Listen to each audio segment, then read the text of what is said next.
नमस्कार दोस्तों, स्वागत है आपका बुक जर्नी इनसाइडर में, जहां किताबें नहीं, जिंदगी बदलती है। आज हम आपको लेकर चलेंगे एक ऐसी बुक जर्नी पर जिसने लाखों लोगों की सोच और जीवन को बदल दिया है। जी हां, हम बात कर रहे हैं दुनिया की सबसे powerful self development book, the 7 आदतें of highly effective people by Stephen R Covey की। अगर आप अपनी लाइफ में सफलता, संतुलन और असली बदलाव चाहते हैं, तो ये वीडियो आपके लिए है। तो चलिए शुरू करते हैं एक ट्रांसफॉर्मेशनल सफर बुक जर्नी इनसाइडर के साथ। आज हम बात करेंगे एक ऐसी आदत के बारे में जो आपके जीवन को पूरी तरह बदल सकती है। आदत नंबर 1, प्रोएक्टिव बनो। क्या आपने कभी सोचा है कि आपकी जिंदगी में जो भी हो रहा है वो सिर्फ परिस्थितियों का नतीजा नहीं, बल्कि आपकी सोच और आपके फैसलों का परिणाम है? आज हम इसी बारे में जानेंगे। प्रोएक्टिव बनना का मतलब है खुद की जिंदगी की जिम्मेदारी लेना। यह उस व्यक्ति की आदत है जो खुद को जिम्मेदार मानता है और अपनी स्थिति के लिए दूसरों को दोष नहीं देता। हम में से कई लोग रिएक्टिव होते हैं, जो परिस्थितियों पर प्रतिक्रिया करते हैं। अगर काम अच्छा चल रहा है तो खुश होते हैं, अगर काम ठीक नहीं चल रहा तो दूसरों को दोष देते हैं। लेकिन प्रोएक्टिव लोग परिस्थितियों को बदलने की ताकत रखते हैं। प्रोएक्टिव लोग हमेशा सोचते हैं, मैं क्या कर सकता हूं। वे हमेशा अपनी स्थिति को सुधारने की कोशिश करते हैं, न कि केवल इस पर प्रतिक्रिया देने के बजाय। जैसे एक किसान जो बुआई करने के बाद हर दिन अपनी फसल की देखभाल करता है, यह फार्मर कभी भी सिर्फ मौसम का ही इंतजार नहीं करता, बल्कि वो लगातार अपने काम को बेहतर बनाने की कोशिश करता है। यही है प्रोएक्टिव सोच। प्रोएक्टिव बनने के लिए हमें यह समझना होगा कि हमारा सर्कल ऑफ इन्फ्लुएंस और सर्कल ऑफ कंसर्न क्या है। हमारे पास बहुत सी चीजें हैं जो हमें चिंता में डाल सकती है, जैसे राजनीति, मौसम या दूसरों का व्यवहार। ये सभी हमारे सर्कल ऑफ कंसर्न में आते हैं।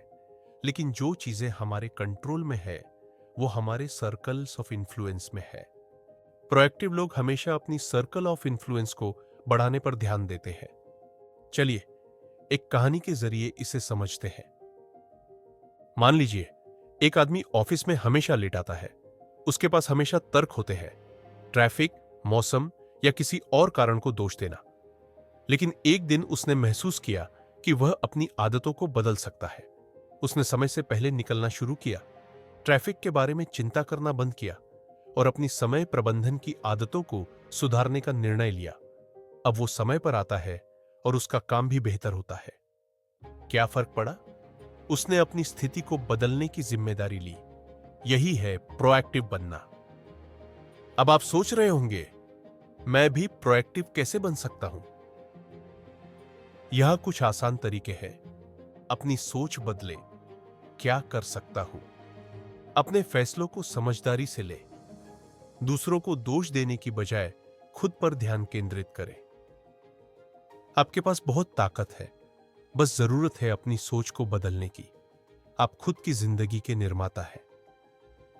तो अगली बार जब आप किसी समस्या का सामना करें, तो यह याद रखें, आप क्या कर सकते हैं और क्या आप उसे बदलने का कदम उठा सकते हैं। अब हम चर्चा करेंगे दूसरी आदत के बारे में, जो आपके जीवन को नई दिशा दे सकती है। आदत number 2, begin with the and in mind, यानी अंत को ध्यान में रखकर शुरू करें। क्या कभी आपने सोचा है कि आप अपनी जिंदगी में कहां जा रहे हैं? क्या आपके पास कोई स्पष्ट लक्ष्य है, या फिर आप बस हर दिन दिनचर्या में बंधे हुए हैं? स्टीफन कोवे हमें कहते हैं, जिसे आप अपने जीवन के अंत में देखना चाहते हैं, वही आज आपको अपनी यात्रा में देखना चाहिए। यह आदत हमें जीवन के हर पहलू में स्पष्ट उद्देश्य और दिशा देने की कोशिश करती है। आपके हर छोटे फैसले और कदम अंत में एक बड़े उद्देश्य को पूरा करने में मदद करेंगे। यह आदत आपको यह समझने में मदद करती है कि आप जो कर रहे हैं वह क्यों कर रहे हैं। तो इसका मतलब क्या हुआ? इसका मतलब है कि आपके जीवन का उद्देश्य आपको हर कदम पर मार्गदर्शन करता है। आपको यह तय करना होगा कि आप अपने जीवन में किस प्रकार के व्यक्ति बनना चाहते हैं और फिर उसी के अनुसार अपने कार्यों को निर्देशित करें। आपको पहले से यह कल्पना करनी होगी कि आप किस दिशा में जा रहे हैं, फिर उस दिशा में एक कदम उठाना शुरू करना होगा। अब सोचिए, जब एक आर्किटेक्ट किसी इमारत का निर्माण करता है तो पहले वह ब्लूप्रिंट, नक्शा तैयार करता है। वह पहले से जानता है कि इमारत कैसी दिखेगी, उसकी संरचना क्या होगी और वह किस प्रकार का परिणाम चाहता है। इसी तरह हमें अपने जीवन का नक्शा तैयार करना चाहिए। यह आदत हमें हमारे जीवन का पर्सनल मिशन स्टेटमेंट बनाने की प्रेरणा देती है। एक ऐसा मिशन स्टेटमेंट जो हमारे जीवन के उद्देश्यों, मान्यताओं और लक्ष्यों को स्पष्ट रूप से बताता हो।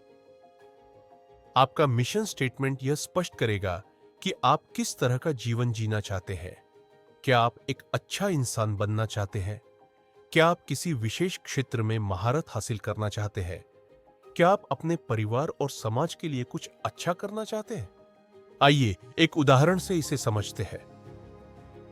मान लीजिए, एक व्यक्ति अपनी नौकरी में खुश नहीं है। उसे हमेशा लगता है कि वह उस रास्ते पर नहीं है जो उसे सच में चाहिए था। एक दिन उसने बैठकर अपनी जिंदगी का मिशन स्टेटमेंट तैयार किया। उसने तय किया कि वह अपनी नौकरी को छोड़कर एक ऐसी करियर दिशा अपनाएगा जो उसे ज्यादा संतुष्टि दे। वह उस काम में निवेश करेगा जो उसे सही लगता है, और इस तरह उसने अपनी जीवन की दिशा को बदल लिया। क्या फर्क पड़ा? उसने अपने अंत को पहले देखा और फिर उसी के अनुसार रास्ता तय किया। यही है begin with the and in mind का जादू। तो अब आप ये सवाल कर सकते हैं, मैं इसे कैसे करूं? यह कुछ कदम है जिन्हें आप उठा सकते हैं। अपनी वैल्यूज और पर्पस को पहचानें। जानें कि आपके लिए जीवन में सबसे महत्वपूर्ण क्या है। अपनी लंबी अवधि की विजन को स्पष्ट करें। अपने जीवन का बड़ा उद्देश्य तय करें। पर्सनल मिशन स्टेटमेंट बनाएं, वह दस्तावेज जो आपके जीवन के उद्देश्य और दिशा को स्पष्ट करता हो। जिंदगी एक यात्रा है, और इस यात्रा में सबसे बड़ी बात यह है कि हम जानते हैं कि हमें कहां जाना है। अगर अंत स्पष्ट है तो रास्ता भी सही होगा। तो अगली बार जब आप कोई बड़ा फैसला लें तो यह जरूर सोचें, क्या यह मेरे बड़े उद्देश्य की दिशा में एक कदम है? अब हम चर्चा करेंगे आदत नंबर 3 के बारे में। पुट फर्स्ट थिंग्स फर्स्ट, यानी सबसे जरूरी काम पहले करें। क्या आप महसूस करते हैं कि हर दिन बहुत सारे काम होते हैं, लेकिन फिर भी हम सबसे जरूरी कामों को टालते रहते हैं? आज हम इस आदत के बारे में जानेंगे जो आपको सबसे महत्वपूर्ण कामों पर फोकस करने में मदद करेगी। कवि कहते हैं, प्राथमिकता तय करना और उस पर काम करना ही सफलता की कुंजी है।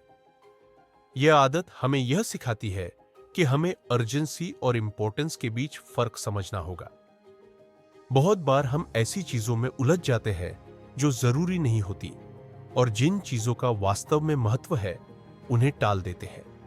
यही आदत हमें यह सिखाती है कि हमें सबसे पहले जरूरी कामों पर ध्यान देना चाहिए। कवे ने एक टाइम मैनेजमेंट मैट्रिक्स पेश किया है जो 4 हिस्सों में बांटा गया है। क्वाड्रेंट 1, अर्जेंट एंड इंपॉर्टेंट, जैसे आपात स्थिति। क्वाड्रेंट 2, न ही जरूरी है लेकिन महत्वपूर्ण है, जैसे लक्ष्य तय करना, अध्ययन करना। तीसरा क्वाड्रेंट, जरूरी लेकिन महत्वपूर्ण नहीं, जैसे दूसरी चीजों का दबाव। चौथा क्वाड्रेंट, न ही जरूरी और न ही महत्वपूर्ण, जैसे बेकार समय बिताना।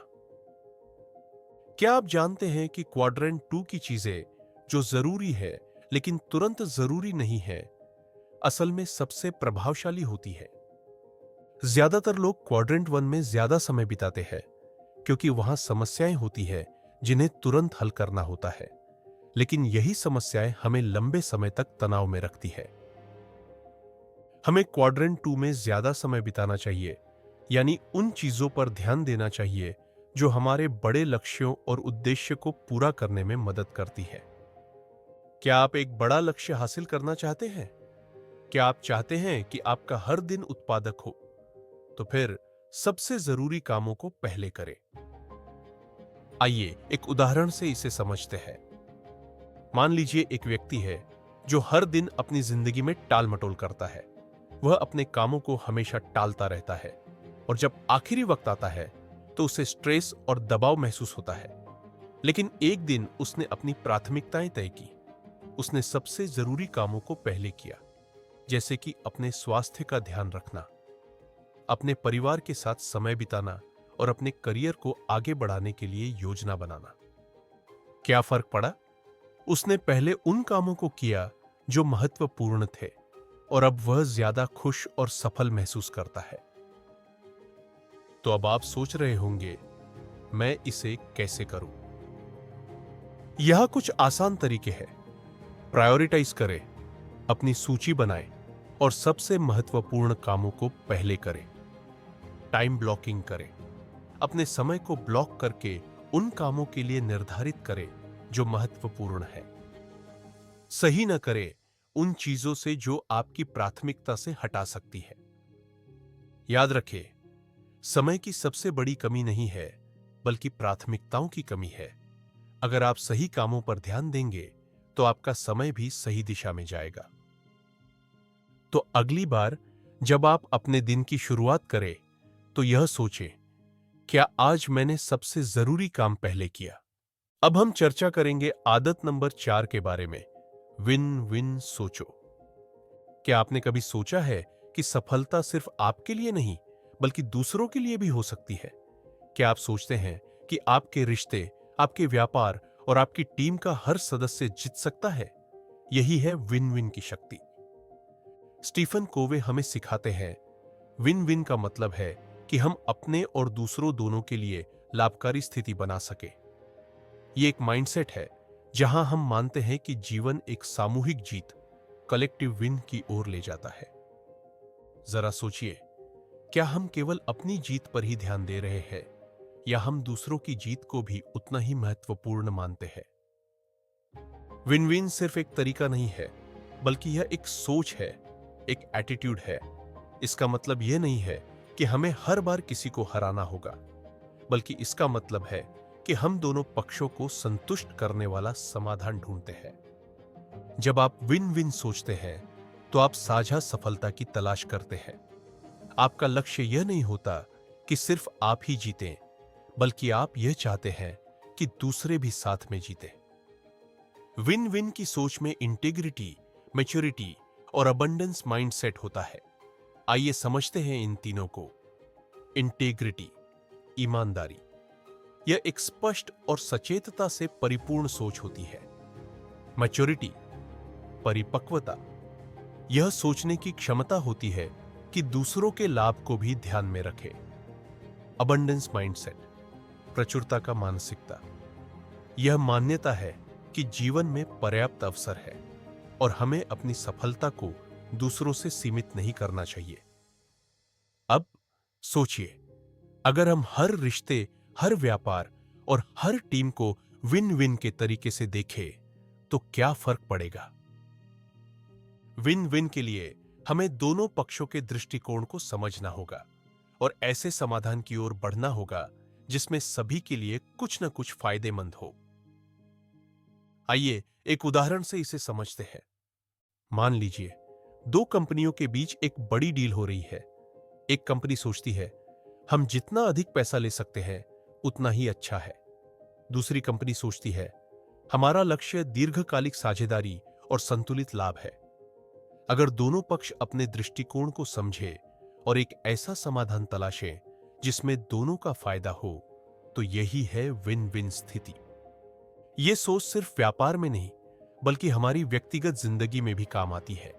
यह किसी भी रिश्ते में, चाहे वो परिवार हो, दोस्ती हो या ऑफिस में हो, लागू की जा सकती है। तो अब आप सोच रहे होंगे, मैं विन विन सोच कैसे अपना सकता हूं? यह कुछ कदम है, सुनिए और समझिए। पहले दूसरे व्यक्ति को पूरी तरह से समझें, साझा समाधान ढूंढें, दोनों पक्षों के फायदे का ध्यान रखें, ईगो से बाहर निकले। अपने स्वार्थ को और दूसरे के फायदे को समान महत्व दें। जब हम विन विन सोच अपनाते हैं तो हम सिर्फ अपनी जीत पर ही नहीं बल्कि साझा सफलता पर ध्यान देते हैं। तो अगली बार जब आप किसी निर्णय पर पहुंचे, यह सोचे, क्या यह एक विन विन स्थिति है? क्या दोनों पक्षों को इसमें फायदा हो रहा है? अब हम चर्चा करेंगे आदत नंबर 5 के बारे में। Seek first to understand then to be understood, यानी पहले समझे फिर समझाए। क्या आपने कभी किसी से बात करते वक्त महसूस किया है कि वो आपको पूरी तरह से समझ नहीं रहा, या फिर आपने अपनी बात किसी को सही तरीके से नहीं समझाई? आज हम इसी आदत के बारे में बात करेंगे जो हमारी संचार क्षमता को बेहतर बना सकती है। कवि हमें सिखाते हैं, सुनने की कला सबसे महत्वपूर्ण कला है। पहले समझें का मतलब है कि हमें दूसरों के दृष्टिकोण को पूरी तरह से समझने का प्रयास करना चाहिए, इससे पहले कि हम अपनी बात सामने रखें। हम में से कई लोग सोचते हैं कि जब हम बात कर रहे होते हैं तो हम सही हैं, लेकिन सही संचार के लिए हमें सबसे पहले यह समझना जरूरी है कि सामने वाला क्या सोच रहा है, क्या महसूस कर रहा है। इसका मतलब यह है कि सुनने का तरीका बदलना होगा। हमें सिर्फ शब्दों को सुनने से ज्यादा गहराई में जाकर सामने वाले के दृष्टिकोण और भावना को समझने की कोशिश करनी होगी। बहुत बार हम बस अपनी बारी का इंतजार करते हैं ताकि हम अपनी बात कह सके, लेकिन सही संवाद तब होता है जब हम पहले पूरी तरह से सुने और फिर अपनी बात रखें। जब हम दूसरों को सही से समझने की कोशिश करते हैं तो यह न केवल हमारे रिश्तों को मजबूत बनाता है, बल्कि यह हमें बेहतर निर्णय लेने में भी मदद करता है। कभी कभी हमें लगता है कि हम समझते हैं, लेकिन हम वास्तव में केवल अपनी बातें ही सुन रहे होते हैं। सही सुनने का मतलब है बिना किसी जजमेंट के सामने वाले की बातों पर ध्यान देना।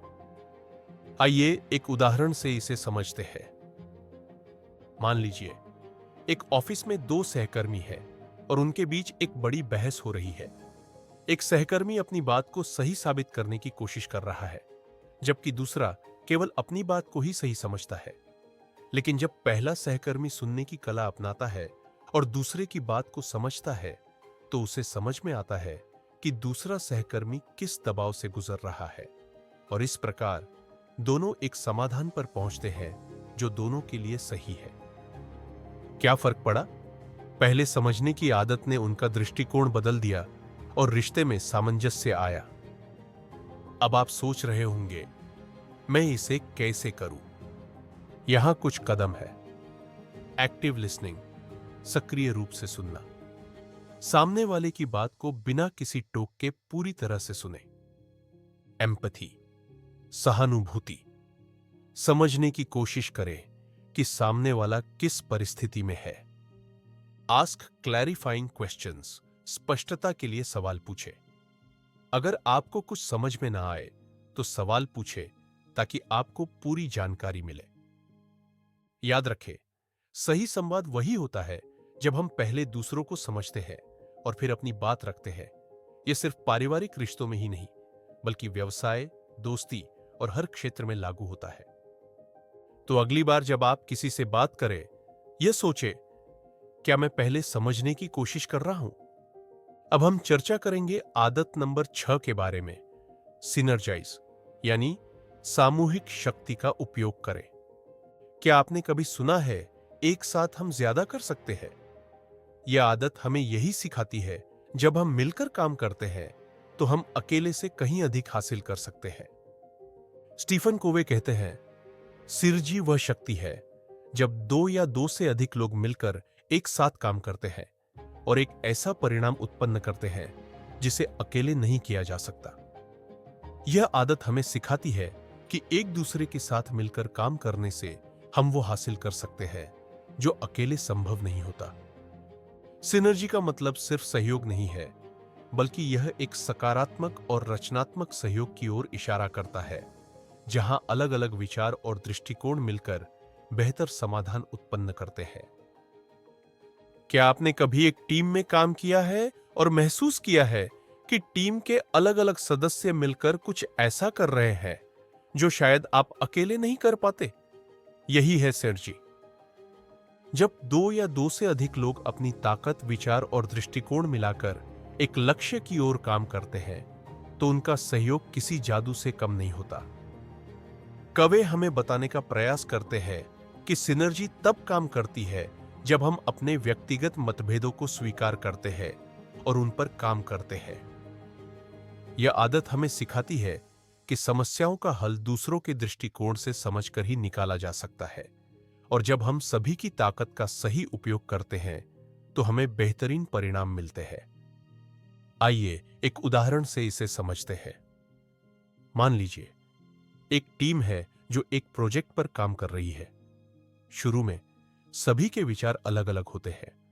एक व्यक्ति सोचता है कि प्रोजेक्ट का काम तकनीकी रूप से कैसे किया जाए, दूसरा व्यक्ति ग्राहकों की जरूरतों के बारे में सोचता है, और तीसरा व्यक्ति वित्तीय पहलू पर ध्यान केंद्रित करता है। हालांकि शुरुआत में उनके दृष्टिकोण अलग थे, लेकिन जब वे सभी मिलकर काम करते हैं तो उनके विचारों का मिलाजुला समाधान बनता है। परिणाम स्वरूप उन्हें एक उत्कृष्ट प्रोजेक्ट मिलता है जो हर किसी की ताकत का संयुक्त उपयोग था। यहां टीम ने सिनर्जी का सही उपयोग किया और उन सब के अलग अलग दृष्टिकोणों ने एक बेहतरीन परिणाम उत्पन्न किया।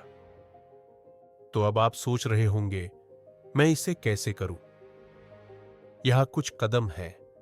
डिफरेंसेस को अपनाएं, अलग अलग विचारों को स्वीकार करें और उन्हें एक ताकत के रूप में देखें। कोलैबोरेटिव थिंकिंग करें, अपनी सोच को साझा करें और दूसरों की बातों को भी खुले दिल से सुनें।